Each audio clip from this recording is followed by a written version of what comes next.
Hello learners, welcome to आईलर्न पर आपका बहुत बहुत स्वागत है। आप देख रहे हैं चाइल्ड डेवलपमेंट एंड पेडागोजी का कोर्स, बाल विकास एवं शिक्षा शास्त्र का कोर्स।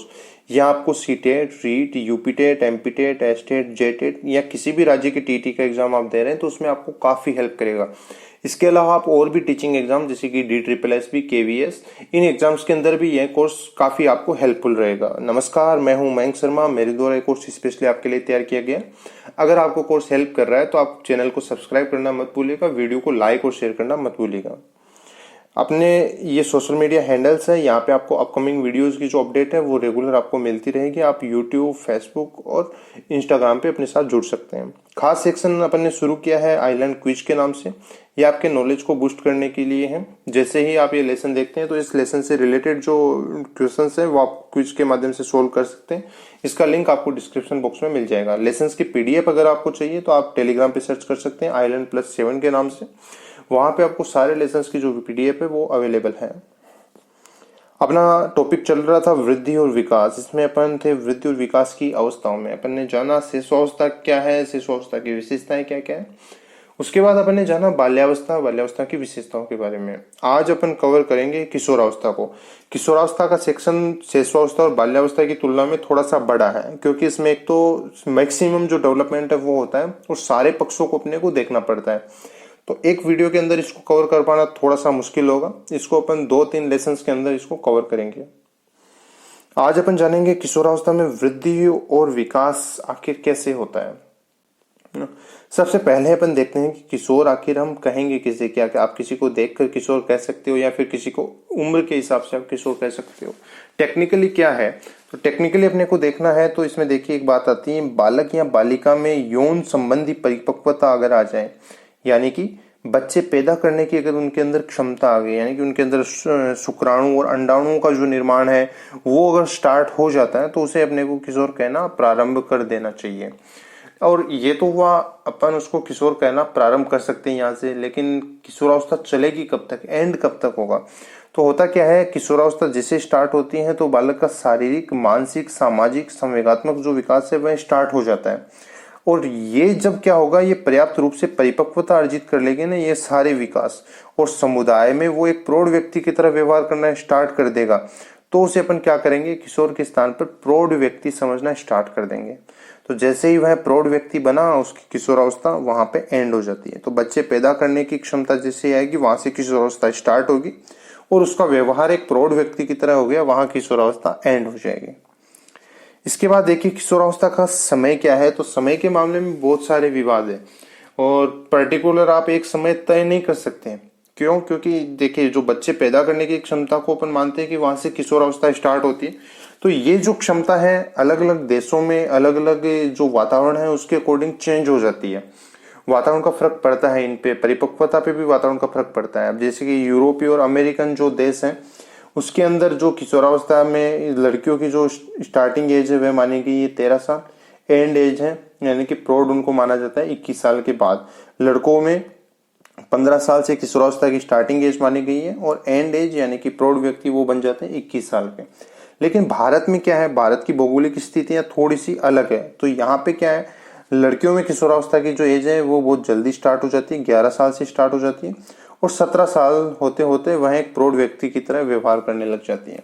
वहीं लड़कों में जो स्टार्टिंग एज है किशोरावस्था की वह 13 साल से मानी जाती है। लड़कियां थोड़ी सी जल्दी परिपक्व भी होती हैं और किशोरावस्था भी उनमें जल्दी स्टार्ट होती है। लड़कों में किशोरावस्था लेट स्टार्ट हो रही है और परिपक्व भी वह लेट होंगे यानी कि 19 साल तक। तो अपन किशोरावस्था में 11 से 19 साल की विशेषताओं को अपन थोड़ा सा कवर करके चलते हैं, क्योंकि लड़कियों के हिसाब से 11 है लेकिन लड़कों के हिसाब से भले ये 13 हो। ये जो विवरण है ये दिया है हैरीमैन ने 1946 के अंदर। तो आप इसको याद करके रख सकते हैं, कुछ क्वेश्चन इसमें से कभी कभी पूछे जा सकते हैं। किशोरावस्था में वृद्धि और विकास को अपन अब देख रहे हैं। किशोरावस्था को शिशुअवस्था की पुनरावृत्ति कहा गया है। ये एक बहुत ही इंपॉर्टेंट लाइन है, आप इसको याद कर लीजिएगा, नोट कर लीजिएगा। आखिर पुनरावृत्ति क्यों कहा गया है? होता क्या है, देखिए कि जो जैसे किशोरावस्था आती है ना, तो इसमें भी शिशु अवस्था जो रहती है बच्चे की, उसी की तरह बच्चे के व्यक्तित्व को सभी पहलुओं का अत्यधिक गति से वृद्धि और विकास होता है। अपन ने जाना था, देखिए कि WHO का ग्राफ देखा था शिशु अवस्था में, और बहुत तेजी के साथ जो बच्चे का डेवलपमेंट है वो उसके अंदर हो रहा था। बाल्यावस्था में वो जो डेवलपमेंट है वह चला गया प्रसुप्तावस्था में, लेकिन किशोरावस्था में वह वापस लौट के आता है, शेषावस्था वापस लौट के आती है। उसी तरीके से शारीरिक वृद्धि और विकास यहाँ पे स्टार्ट हो जाता है। उसके बाद अपन ने देखा कि शेषावस्था में बालक के जो संवेग है वह बनना स्टार्ट होते हैं, है ना। तो बालक क्या होता है, इससे बहुत चंचल होता है, अशांत होता है, उत्तेजित, संवेदनशील और भावुक होता है। तो ये जो भावनाएं हैं ये वापस स्टार्ट होती है किसमें, किशोरावस्था में। बाल्यावस्था में एक बार फिर से ये थोड़ी सुषुप्तावस्था में जाती है, लेकिन किशोरावस्था के अंदर वापस इनमें स्टार्ट हो जाएगी। तो किशोर भी क्या होता है, चंचल होता है, अशांत होता है, उत्तेजित, संवेदनशील और भावुक हो जाता है। ये दो विशेषताएं अपन मेनली अपन इसको कवर करें तो इसके हिसाब से अपन कहते हैं कि किशोरावस्था है वह शेषावस्था की ही पुनरावृत्ति है। इसके बाद अपन विकास के जो सारे आयाम हैं उनको यहाँ पे देखेंगे। शारीरिक हो गया, सामयिक हो गया, बौद्धिक हो गया, इन सबको इसमें कवर करेंगे। सबसे पहले अपन देख रहे हैं शारीरिक वृद्धि और विकास किस प्रकार से होता है किशोरावस्था में। एक तो होता है शरीर के जो आंतरिक भाग है या फिर शरीर के जो बाहरी भाग है, सभी तेजी से वृद्धि और विकास करेंगे, है ना। सब में बहुत ज्यादा डेवलपमेंट होता है किशोरावस्था में। और किशोरावस्था जैसे आती है तो परिवर्तन जो है अचानक यहाँ से स्टार्ट होते हैं। तो शारीरिक अंगों में परिवर्तन होंगे, बाहरी अंगों में परिवर्तन होंगे, बहुत तेजी से इनका विकास होगा। इसके अलावा क्या होगा, अपने शरीर के अंदर बहुत सारी ग्रंथियां होती हैं, तो सारी ग्रंथियां हैं वह काम करना स्टार्ट कर देती हैं। कुछ ग्रंथियों के एग्जाम्पल है यहाँ पे। इसके अलावा भी अलग अलग अंगों पे बहुत सारी ग्रंथियां अपने अंदर स्थित होती हैं, तो सारी ग्रंथियां काम करना स्टार्ट कर दी। इसके अलावा आंतरिक भाग और बाहरी भाग बहुत तेजी से विकास कर रहे हैं। तो इनकी वजह से चेंजेस क्या होंगे किशोर में। किशोर में देखिए शारीरिक वृद्धि और विकास है वह एक मैक्सिमम लेवल तक जाएगा और एक विशेष आकार, डील डोल तथा रंग रूप है वह यहाँ से प्राप्त होना स्टार्ट हो जाएगा। ये आप सबने देखा है कि किशोरावस्था आते आते प्रत्येक बच्चे का जो रंग और रूप है वह एक स्थायित्व की तरफ जाता है और चेंज हो जाता है ना, क्योंकि यहाँ से जो वृद्धि और विकास है वह अपने मैक्सिमम लेवल पे जाएगा। हड्डियां और मांसपेशियां हैं वो सशक्त होगी, ये आप समझते ही हैं, क्योंकि जब इंटरनल पार्ट्स है वह बहुत तेजी के साथ विकसित हो रहे हैं तो ये तो होना ही है। और गत्यात्मक क्रियाओं में वृद्धि, गत्यात्मक क्रियाओं में वृद्धि होने का कारण ये है कि एक तो जो शरीर है वह किशोर का पूर्ण रूप से तैयार होने की दिशा के अंदर जा रहा है ना। और फिर उसके अंदर जो सांवेगिक चेंजेस है वो आते हैं, वो भी उनको गत्यात्मक क्रियाओं में वृद्धि करने के लिए प्रेरित करते हैं। तो इस हिसाब से ये जो 4 चेंजेस हैं, इंपॉर्टेंट चेंजेस, ये आते हैं किनके कारण, जब आंतरिक और बाहरी अंग तेजी से विकसित हो रहे हैं और ग्रंथियां अपना काम करना स्टार्ट कर रही हैं। इसके बाद देखिए कुछ और इंटरनल और एक्सटर्नल चेंजेस जो हैं वो आते हैं। लड़कों के अंदर क्या होगा, दाढ़ी मूंछ आना स्टार्ट हो जाएगी। आवाज के अंदर बहुत सारे चेंजेस आएंगे। लड़कियों की आवाज थोड़ी सी मधुर रहेगी, लड़कों की आवाज थोड़ी सी कठोर रहेगी। उनके अंदर गंभीरता और भारीपन है वो यहाँ पे दिखाई देगा। लड़कियों के अंदर मासिक धर्म जो है वो स्टार्ट हो जाता है ना, क्योंकि अंडाणुओं का निर्माण यहाँ से स्टार्ट होता है। इसके अलावा भी बहुत सारे चेंजेस होते हैं, जैसे उनके यौन अंगों के अंदर जो चेंजेस है वो यहाँ पे आना स्टार्ट हो जाते हैं। तो ये जो आंतरिक और बाह्य परिवर्तन है जिनको कि सब देख सकते हैं। इसके बाद देखिए संवेगात्मक विकास, इमोशनल डेवलपमेंट। इमोशंस को अपन ने जाना ही था, शिशुअवस्था से अपन इसको कवर कर रहे हैं, है ना। तो होता क्या है, किशोरावस्था में जो इमोशंस हैं वह भी बहुत तेजी के साथ बदलते हैं। कभी खुशी कभी गम वाली स्थिति किशोरावस्था वो आप कह सकते हो, ठीक है। देखिए चिंता, भय, प्रेम, ईर्ष्या, क्रोध, ये बहुत सारे संवेग होते हैं जो जिनका डेवलपमेंट यहाँ पे होता है और एक मैक्सिमम लेवल तक जाते हैं। अपन ने जाना कि मैक्सिमम लेवल तक जाएगा किशोरावस्था में जो भी डेवलपमेंट होगा। तो ये जो सारे संवेग है ये पूर्व की जो अवस्था में है या वहां तो केवल ये बने थे, लेकिन किशोरावस्था में इनका जो डेवलपमेंट है वो एक अपने मैक्सिमम लेवल तक जाएगा। अब जिस प्रकार से शिशु के अंदर जो संवेगात्मक परिवर्तन हो रहे थे उससे क्या हो रहा है, उसके हिसाब से संवेगात्मक अस्थिरता और तीव्रता का अनुभव कर रहा था शिशु। तो किशोर भी यही अनुभव करेगा। संवेगात्मक रूप से अस्थिर का मतलब इमोशनली अनस्टेबल हो जाएगा, इमोशंस चेंज होंगे। माना अभी बताया ना, कभी खुशी कभी गम वाली स्थिति। तो ये परिस्थितियों के अकॉर्डिंग है, इमोशंस उसके बहुत जल्दी चेंज होते रहते हैं। किशोरों की संवेगों की जो अभिव्यक्ति है वह प्राय प्रखर और सक्रिय ढंग से होती है। देखिए शेषावस्था में अपन ने क्या देखा, शेषावस्था में जो संवेगों की जो अभिव्यक्ति है किस हिसाब से हो रही थी, ये हो रही थी केवल गत्यात्मक क्रियाओं के माध्यम से। बच्चा हाथ पैर पटकता था, बच्चे को मान लीजिए रोना है तो वह रोना स्टार्ट कर देता था, है ना। बच्चा खुश है तो तुरंत हंसता था और मैक्सिमम जो है हाथ और पैरों का वो यूज करता था उसके अंदर। ऐसा क्यों करता था? ऐसा इसलिए करना पड़ता था कि उसका जो शरीर था वो उसको केवल उतना ही अलाउ करता था, क्योंकि शरीर का ज्यादा डेवलपमेंट नहीं हुआ था। लेकिन किशोरावस्था में तो शरीर है वह भी बहुत डेवलप हो गया। अब संवेग चेंज भी हो रहे हैं, है ना, इमोशनली अनस्टेबल हो रहा है बच्चा। तो अब जो क्या करेगा वह सक्रिय ढंग से करेगा, क्योंकि उसका शरीर है वह अब उसको सक्रिय ढंग से अभिव्यक्त करने के लिए उसको तैयार कर चुका है। ठीक है, तो किसी भी अवस्था में बच्चा जो है ना इतना बेचैन, उग्र, भावुक और संवेदनशील नहीं होता जितना कि किशोरावस्था में होता है। इसको आप याद करके रखिए, एक ही सेंटेंस से कभी खुशी कभी गम वाली स्थिति है ना। कभी खुश हो जाएगा, कभी गम में जाएगा, कभी उग्र हो जाएगा, है ना, भावुक, संवेदनशील। ये जो अनस्टेबिलिटी है ये यहाँ से स्टार्ट होती है।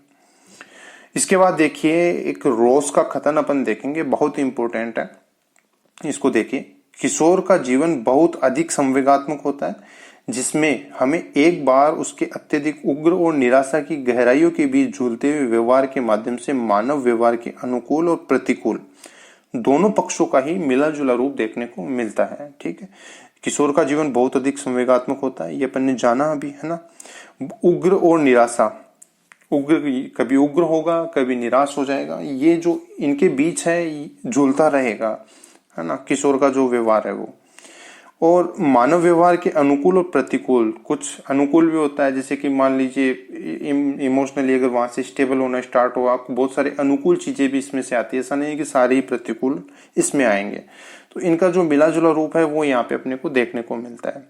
इस कथन से अपन क्या निकाल सकते हैं? इस कथन से अपने एक निष्कर्ष निकाल सकते हैं, जो किशोरावस्था है वह प्राय तनाव और दबाव की अवस्था है। बहुत ज्यादा बच्चे जो हैं बहुत ज्यादा तनाव में रहेंगे और बहुत ज्यादा दबाव में रहेंगे इस अवस्था में। इसके बाद देखिए, है ना, इसके बाद कुछ और अपन देखते हैं इमोशनल डेवलपमेंट के सेक्शन में। किशोरावस्था तक पहुंचते पहुंचते बालक में संवेग स्थायी भावों के रूप में अपनी गहरी जड़ें जमा लेते हैं। बाल्यावस्था में अपन ने देखा था कि स्थायी भाव बनना है वह स्टार्ट हो जाएंगे। स्थायी भावों का बनना अपन ने जाना था कि इमोशन से कैसे हैं स्थायी भाव बनते हैं। ये प्राइम मिनिस्टर वाले एग्जांपल से अपन ने जाना था बाल्यावस्था में। ठीक है, तो किसी भी व्यक्ति को ले लीजिए, किसी विचार को ले लीजिए, किसी वस्तु को ले लीजिए, उसके प्रति एक स्थायी भाव है बालक बनाएगा। नेगेटिव, नेचुरल, पॉजिटिव, या फिर इनके अलावा भी बहुत सारे भाव हो सकते हैं। तो स्थायी भाव वहां से बनाएगा, और स्थायी भाव जो है वे व्यक्तित्व के डेवलपमेंट में भी काफी हेल्प करते हैं। ये अपन ने जाना था बाल्यावस्था के सेक्शन में। आत्म चेतना, आत्मसम्मान, स्वाभिमान, इनके अंदर जो है वृद्धि होती है। बच्चा जो है खुद के हिसाब से जो डिसीजन लेना है यहाँ से शुरू करता है ना। खुद की सेल्फ रेस्पेक्ट को वो समझने लग जाता है। अगर उसको कोई उसकी सेल्फ रेस्पेक्ट को नुकसान पहुंचाए तो बच्चा उग्र हो जाता है। ये सब चीजें यहाँ से बच्चा समझना शुरू कर देता है। अपने स्वाभिमान को लेकर वो जीने लग जाता है।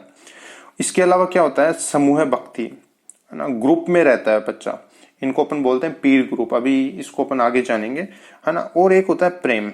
ये होता है जो विपरीत लिंगी हैं उनके प्रति भी बच्चे के अंदर क्या होता है, आकर्षण होता है। तो ये जो है ना समूह भक्ति और प्रेम है, इनके भी स्थायी भाव बन जाते हैं। इमोशन से स्थायी भाव बनते हैं अपन ने जाना, है ना।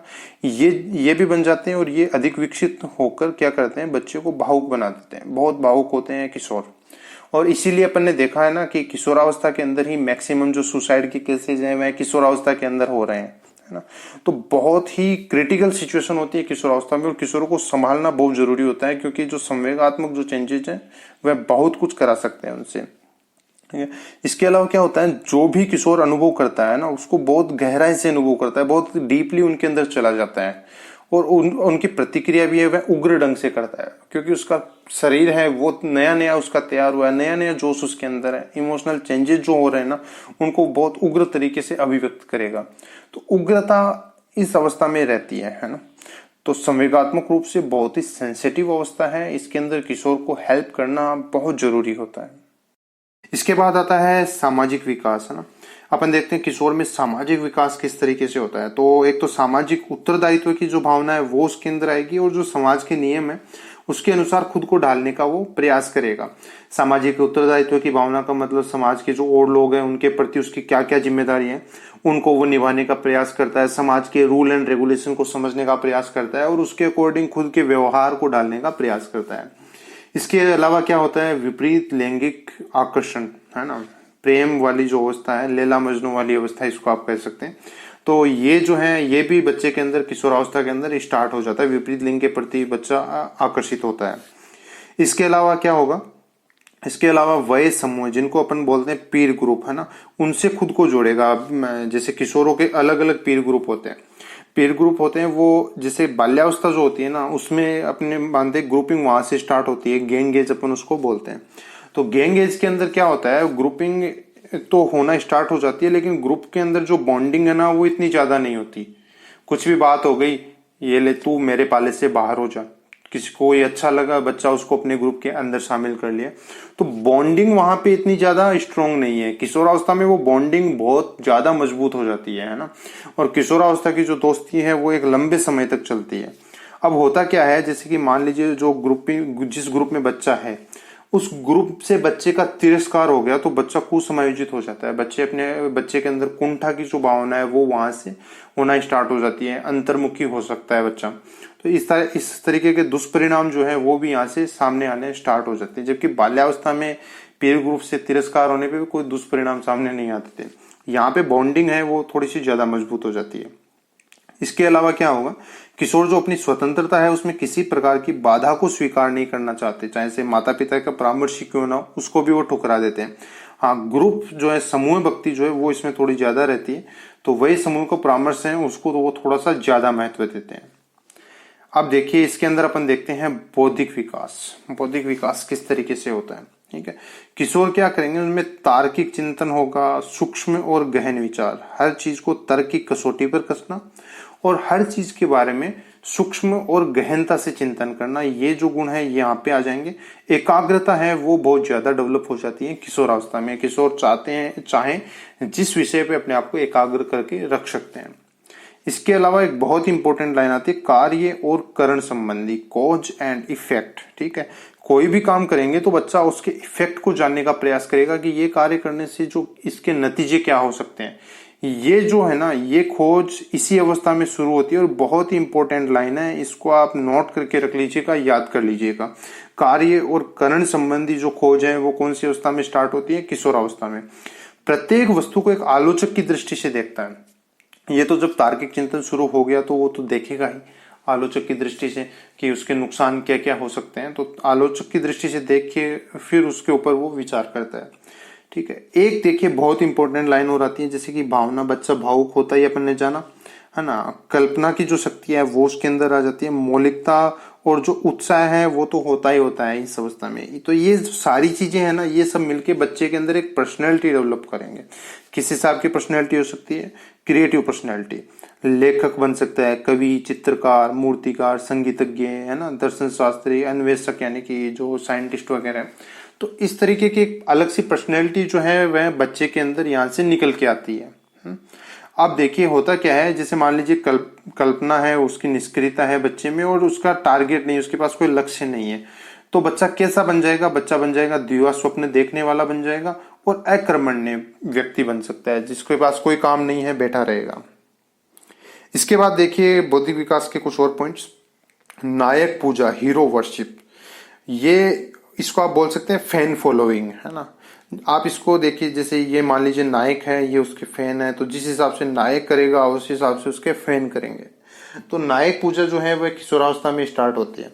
इसको आप एक बहुत ही अच्छे उदाहरण के साथ समझ सकते हैं कि काफी टाइम पहले एक मूवी आई थी तेरे नाम से, उसके अंदर सलमान खान का जो हेयर स्टाइल है वह बीच वाली मांग वाला जो हेयर स्टाइल था, बहुत सारे युवाओं ने वो हेयर स्टाइल अपना लिया था। हुआ क्यों, क्योंकि वो था नायक पूजा। जिस हिसाब से हीरो कर रहे हैं उस हिसाब से वो अपने आप को उसके दृष्टिकोण में रख के चल रहे हैं। तो ये किशोरावस्था की विशेषता है, नायक पूजा। इसके अलावा किशोरावस्था को अपन कहते हैं कर्मण्यता की आयु, एज ऑफ एक्शन। बहुत ही इंपॉर्टेंट लाइन है, इसको भी आप नोट करके रख लीजिएगा।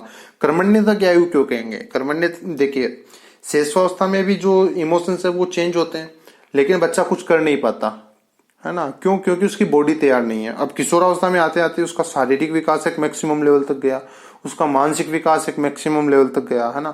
तो ये जो सारे विकास है वो एक मैक्सिमम लेवल तक चले गए, तो अब उसको कोई भी काम करने के लिए बच्चा सक्षम है।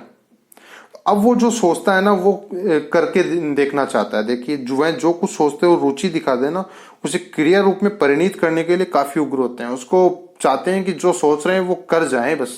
है ना, उसके अंदर किसी की रोक टोक ना हो। और क्या होता है इस अवस्था में, उसके नापसंद है, रुचि अरुचि ये है, ये भी स्थायी रूप से विकसित होना स्टार्ट हो जाते हैं। हालांकि रुचि अरुचि जो है वह बाल्यावस्था में उनका फॉर्मेशन वहां से स्टार्ट हो जाता है, लेकिन वहां स्थायी नहीं होते, वो वहां बदल सकते हैं, यहाँ पे जो है स्टेबल कंडीशन के अंदर आएंगे। इसके बाद देखिए नैतिक और धार्मिक विकास, मोरल एंड रिलीजियस डेवलपमेंट, ये कैसे होगा। स्थायी भाव जो है वो बनते हैं बच्चे में, अपन ने जाना किस हिसाब से बनते हैं। बाल्यावस्था के अंदर भावों का निर्माण जो इमोशन से स्टार्ट हो जाता है, किशोरावस्था में आते आते स्थायी भाव वो बन जाते हैं। ठीक है, तो विशेषकर जो आत्मसम्मान का जो भाव होगा वो उसको चरित्र को अच्छा रखने के लिए हेल्प करता है, और उसके नैतिक विकास के अंदर भी उसको बहुत हेल्प करता है। समूह भावना, अगर मान लीजिए किशोरों का जो ग्रुप है, पीर ग्रुप है, वो अच्छा है ना, तो वो भी उसको नैतिकता की ओर खींचता है। एक नैतिक दबाव होता है ग्रुप का, तो नैतिक दबाव काम करता है। ग्रुप नैतिक ही नहीं है, ग्रुप ही अनैतिक है, तो कुसमायोजित तो बच्चा वैसे ही हो जाएगा। ठीक है, किशोरों को एक चीज और देखिए, धार्मिकता के मामले में अपन देखें तो प्राय क्या होता है, ईश्वर, धर्म, आस्तिकता, नास्तिकता, है ना, ब्रह्म, आत्मा, जीवन, मरण, पाप, पुण्य, ये बहुत सारी जो गुत्थियां हैं इनके अंदर बच्चा उलझा रहता है।